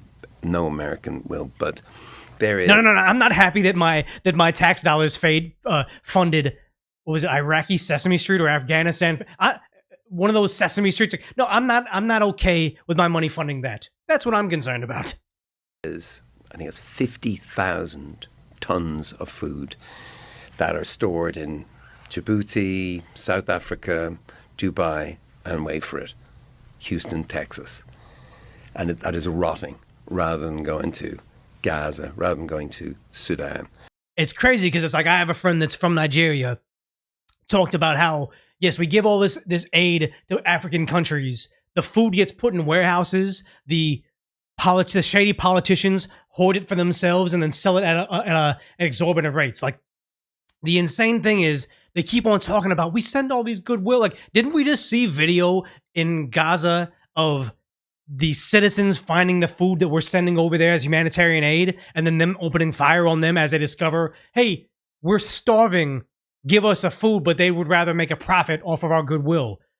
He's just omitting all that, saying this imaginary amount of food is spoiling. Like, we haven't seen it. Thank you very much, Adventure Ty, for the super huge super chat, saying keep up the good work. Appreciate that. Thank you very much. Because the people who know the codes or for the warehouse are fired. They're gone. And so this... You would think that the person that has the codes would be on selfie camera crying, we got 50 tons of food that could go to these kids. How come they don't have it? Doesn't exist because it's not about feeding the people. It's about lining the pockets of shady people. I don't know. What do you think? What is that? That's... I made this thing up. What do you think about it? 300 people are gone. We can't see them, But what do you think about this insane thing I just told you right now?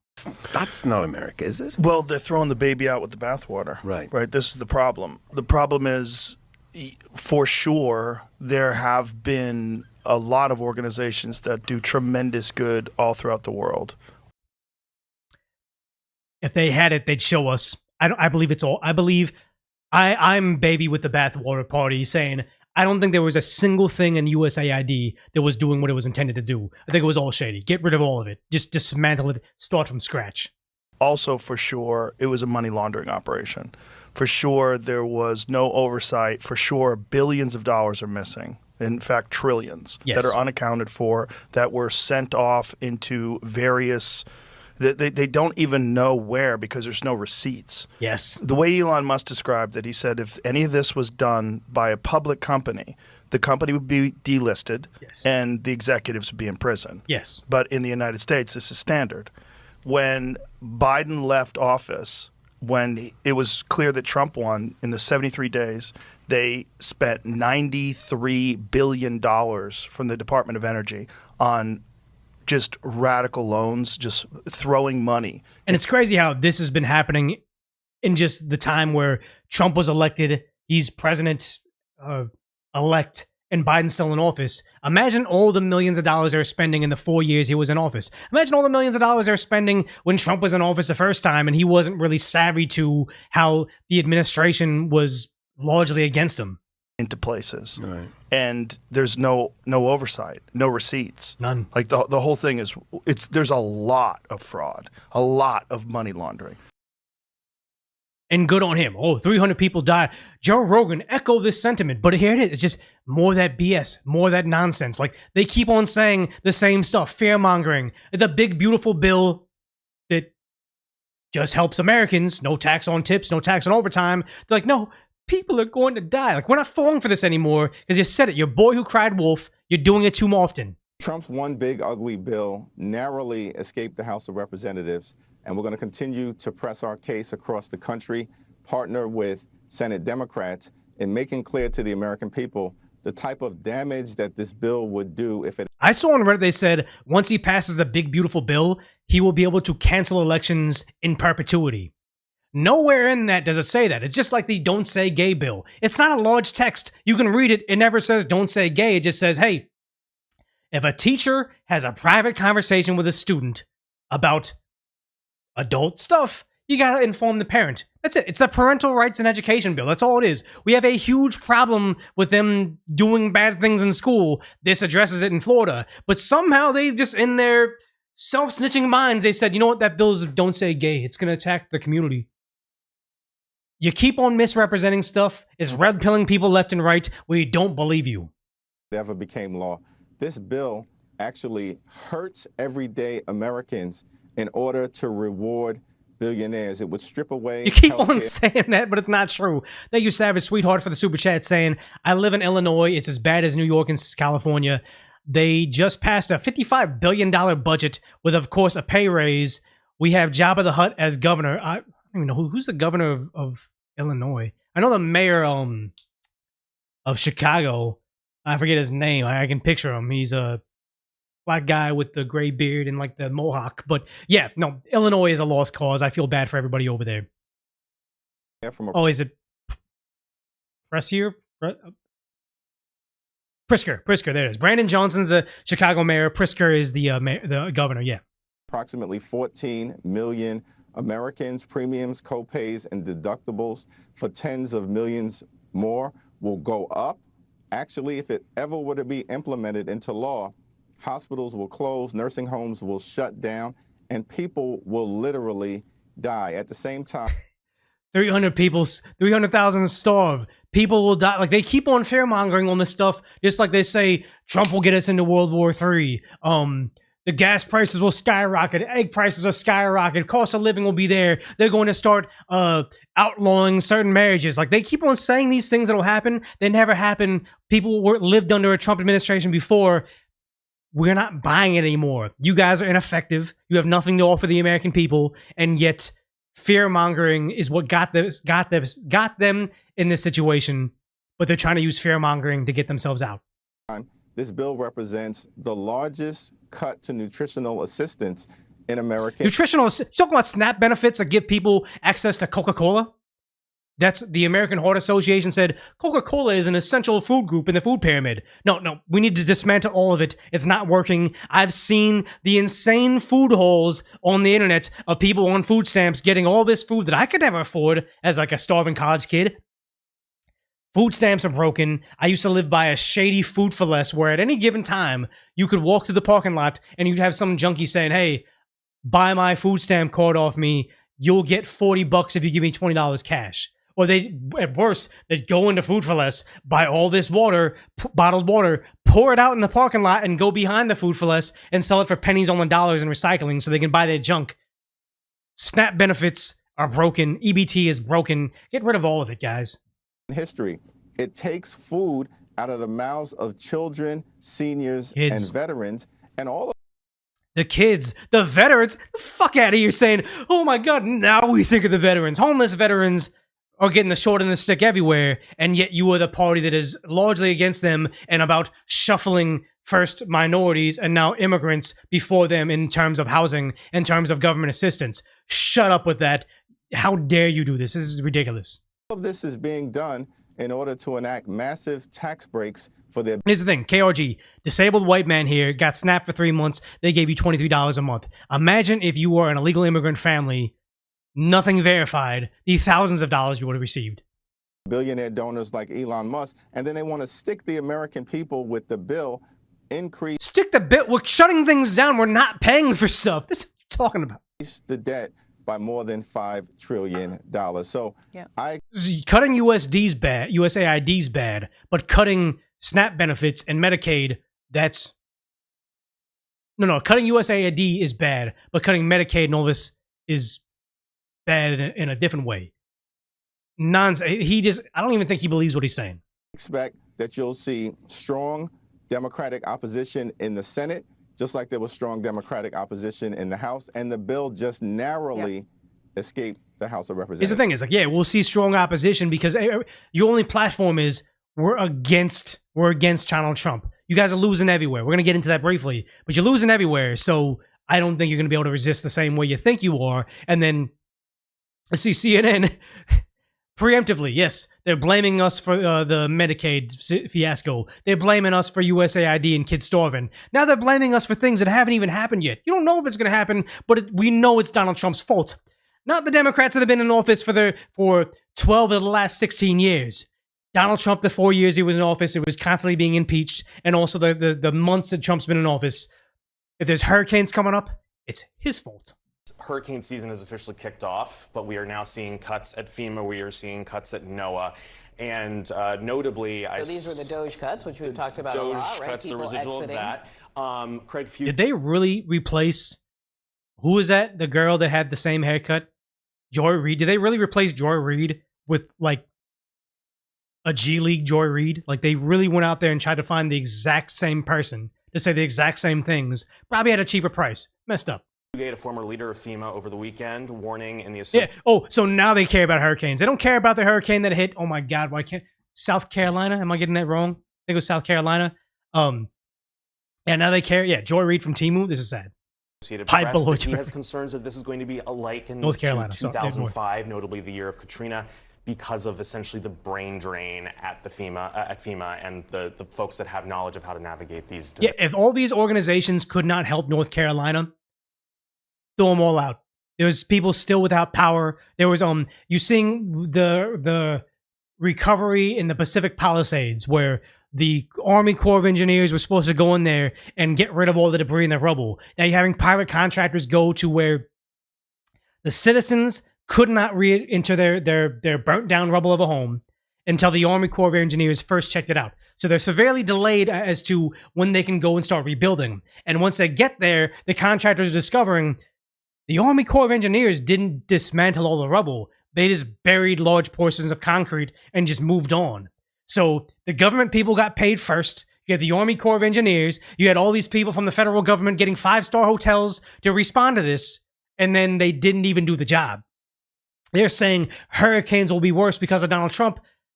But you're getting rid of the already ineffective establishment. I'm not against this. Disasters. Hurricane season is officially kicked. Sheer absurdity, and then you have good old John Kerry coming back with more. Oh, you know what? We're back to the green grift. There's really no polite way to put it. The climate crisis is killing people. It is knowingly, wittingly allowing people to die and infecting them with disease. Why isn't he going after China? I know he flies everywhere all the time, so might as well go after China. Prime polluter. Enemy of America. If they were very serious about fixing the climate and carbon emissions, they would be invading China today. But if he's all about making sure Decoy Voice can't get a plastic straw at when he's getting coffee, or Decoy Voice can't drive his car around without paying, what is it, $4 a gallon in California when it's like $2 a gallon other parts of the country. If they were really serious about it and they thought people were dying of it, or millions are dying, they'd be going after China. But since they aren't and they're just virtue signaling, I don't believe a single word coming out of his mouth. And providing them with air that kills people, because we're not willing to take the steps necessary to do what we know we need to do. Stop China from burning fossil fuels. Stop China from dumping nets in the ocean. That's what you need to do. But honestly, I'm not like super anti-China. I'm not saying you should be doing that. I'm saying this is bullshit. And every year now, millions of people around this planet are dying because fossil fuel and methane emissions, called greenhouse gas pollution. Prove it. Same thing with this. The 300,000 that Bono's talking about. If you can prove it, while he's also saying from my heart to you, apparently. But yeah, Bono, if he could prove it, he would. If Kerry could prove it, he would. But these dry, fear-mongering conversations are just getting old. We're starting to tune them out, guys. We're starting to tune them out. Those methane emissions and CO2 emissions and nitrous oxide and other emissions are escaping into the atmosphere, being fed by the way in which we continue to choose to fuel our vehicles, propel our vehicles, heat our homes. What about your private jet? Light our factories, and so forth. There's really no pure fear-mongering. Because all it is, oh, Donald Trump is here. You have this over here from, what is it, Newswire. Thanks, Last Calvert Standing, for the super chat, saying, and then you also have Newswire saying, iPhones fully made in the US, so American jobs, could cost $30,000 with production limited to a few million units, from Forbes, from Newswire, from Forbes, whatever. I don't believe it, guys.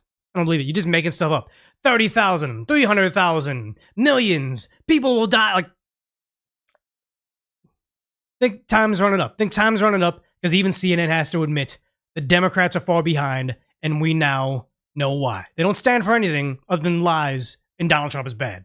After all of the waves, Kate Baldwin, after the last few months, the first 5 months of the Donald Trump presidency, right, the first 4 months of the Donald Trump presidency, that you expect that Democrats would have this massive lead on the economy. It ain't so. It ain't so. The party that is closest to your economic views, in November of 2023, it was the Republicans by 11 points. Now it's still within that range, still within that margin of error. Plus 8-point advantage for the Republican Party. I thought egg prices weren't going down, guys. I thought Donald Trump was going to raise tariffs everywhere, guys. What? Why are we prospering so bad? It's almost crazy how you have CNN almost crying, Democrats almost crying. You see on Reddit upset that there's not shortages. How come during COVID everything got shut down and grocery stores are empty, but now during the tariffs grocery stores aren't empty? What's happening, guys? Like, they're literally pleading for suffering so they can say, I told you so. How is that possible, Democrats? How is that possible after all the recession, after the stock market's been doing all of this, after all the tariffs that Americans are against, and Republicans still hold an 8-point lead on the economy? Because your lies don't affect my pocketbook. You can say gas prices, cry about that all day, but when I go to the gas station, I know how much things cost. People talking about egg prices already going down. Egg prices are at like a 4-year low or something. Like, the bird flu had nothing to do with Donald Trump. Egg prices going back down pretty much has nothing to do with Donald Trump either. But the idea that you fearmonger on stuff, we hear it, we internalize it, then we go to the grocery store and say, oh wait, that was a lie. That's when you lose the average American. But then you have, Hakeem Jeffries saying, we're going to fight them in Congress. We're going to fight them in the Senate. No, I think you guys are going to lose a historic amount of seats. I think that the electoral votes coming out in the upcoming election, California is losing a historic amount. I think New York is losing a historic amount, but Texas, Florida, and I believe even Nevada are gaining all these votes.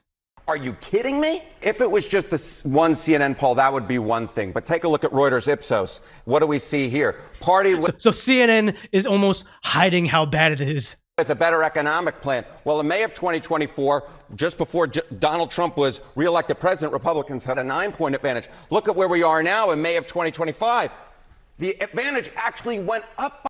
Because he followed through on his promises. The Democrats are so used to having candidates that campaign on things that they quickly forget once they're in office. You have a president that's finally delivering on what he said he was going to do. He's catching a lot of flack inside the media. Everybody's freaking out over things that happen and saying, like, trying to fearmonger on tariffs. But Donald Trump is delivering, and now you're surprised. Wait, you guys like when your candidate delivers on his campaign promises? What is going on? Like the idea that they'd be flabbergasted at this idea that we like what's happening tells you everything.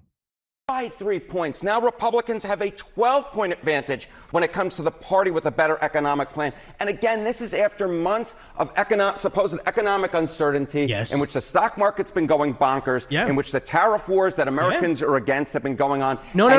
We love the tariff wars. We love the idea that we're going to bring jobs back home. We love the idea that now we're actually going to have fair trade where China outlaws our products over there, but we buy all their products we bring all their products over here. We like the idea that they had 20% tariffs on us, so we're giving them reciprocal tariffs. Like, we like the idea that everything's coming up for Americans. We like that. But just because you fearmongered off it saying, look, briefly prices went up. Oh my God, Nike's going to charge us $5 extra for jerseys now. Americans don't mind it because we're gonna win in the long run. It means that China doesn't own our president anymore. This is all good things, and yet he's sitting there confused. Despite all of that, the Democrats are down by 12 points on the economy. This speaks to Democratic problems on the economy better than basically anything that you could possibly look at. The Republicans still hold an advantage on the all-important key issue of the day, which is the party of the middle class, has been a huge advantage for Democrats. I have polling from NBC going all the way back since 1989. And maybe they would, because here's the thing is, 1989, who was a Democrat? Donald Trump. Democrats had a 23-point advantage. 2016, a 17-point advantage. But by this decade, we already started seeing declines back in 2022. Because they're no longer the party of the middle class. They're the party of the wealthy coastal elites. That's it. Because if you say defund the police, everybody still wants safety. So if you say defund the police, the only people you represent are the people that can afford gated communities and private security. That's where they lost the average person. Saw that Democrats led, but only by 4 points, well within the margin of error. And now in our latest CNN poll among registered voters, which is the party of the middle class, it is tied. If it says tied, I think it means that it's actually like 20 points in favor of Republicans. If you take away mail-in ballots, harvested ballots. I think speaks to Democratic ills more than anything else. They have traditionally been the party of the middle class. No more. Donald Trump and the Republican Party have taken that mantle away, and now a key advantage for Democrats historically has gone adios amigos, and now there is no party that is the party of the middle class. Republicans have completely closed the gap, Kate. There is no party of the middle class. No, it's Republicans. It's not actually. I don't even say it's Republicans. I think it's the America First candidate. If it's Donald Trump, yes, it's going to be him. If it's Tulsi Gabbard, it would be her. If it's J.D. Vance, it's going to be him. Like, this is the new era of American politics. Ben Dykes with the super chat saying, hey, brother, you using OBS for streaming, looking for new software? Yes, OBS is the most customizable one. It's free. It's what I use for streaming. It's pretty reliable. If you're going to be bringing on guests or you want a very, very easy streaming experience, especially with multicasting, StreamYard I can recommend. It is a little bit of money a month, but if I was doing like virtual guests, I'd use StreamYard.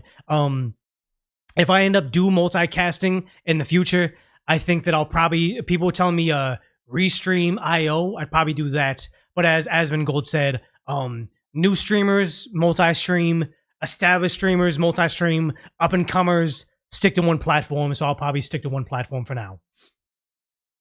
Someone said, what is it? I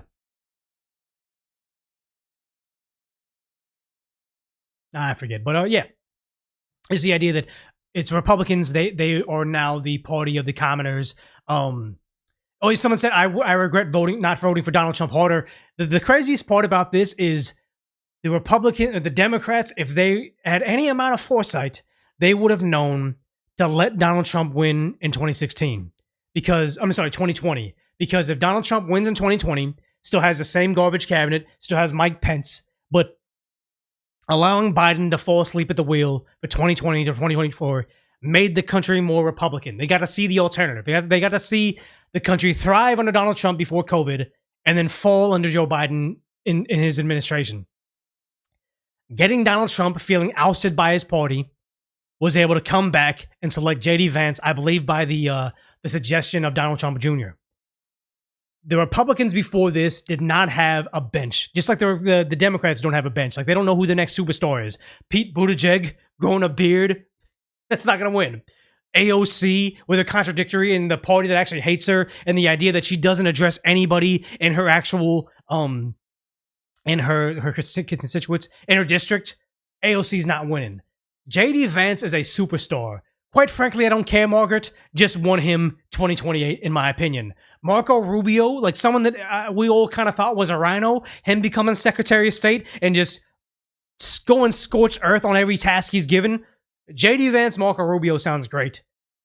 Vivek Ramaswamy seemed like he was pretty good. Ron DeSantis seemed like he's pretty good. But in light of this election cycle and what's happened during the beginning of Trump's presidency, I kind of think that this crowned the future of America First Republicans, and the Democrats gifted it to us. Thank you for the super chat, voice of the people, saying, I take Vance Gabbard ticket, then Gabbard Donald's ticket. No, you're taking Vance Gabbard, then Vance Gabbard. I really haven't seen her do much as intelligence director of national intelligence, so I don't know. Kind of a fan of what Marco Rubio's done. It's all about campaigning, and when I've seen him on television saying things, I'm a fan of what he does. So yeah, maybe Gabbard's good. I think I like Rubio right now. Byron Donalds, I don't know. All I know is there's some drama in Florida for like who's running for governor. Are they going about it the right ways? So I don't know. That's in the air. But thank you for the super chat. And again, there may be new stuff in the upcoming years that makes me change my mind about JD Vance. But for now, I'm all in on him right now. I think he's great. Chuck Norris 2028, possibly. Dallas, I would love Gabbard as the first female president. Yeah, she seems pretty solid. I like her. Yeah, Marco Rubio has impressed you. Yeah, me as well. Byron Donalds is Florida's next governor? Quite possibly. But yeah, okay. I think we're pretty good. If you haven't already, make sure you subscribe. Oh, if you're commenting, you subscribe. But yeah, subscribe to this channel. I think we've grown from like 18 to 22 in a short period of time, so it's pretty cool. So if you haven't subscribed to this channel, make sure you do it. Catch us over at Decoy Voice if you're kind of finding me from the live stream channel. We're at 808K, which is pretty good. We're starting to kind of catch a second wind again. Hopefully 1 million by end of year. I mean, hopefully 1 million by July. Hopefully 1 million by August, but I don't see it happening realistically. But we're trying to get back on track. So yeah, appreciate you guys. Thank you, Baby Sunshine. If you're not following me over on Instagram, make sure you pop on over there. My desk is shaky right now. But yeah, thanks for hanging out as long as you have. Yeah, in this interactive stream. But I will see you guys probably same time next Monday. On Monday noon, 12 p.m. Pacific Standard Time. But for now, duck off.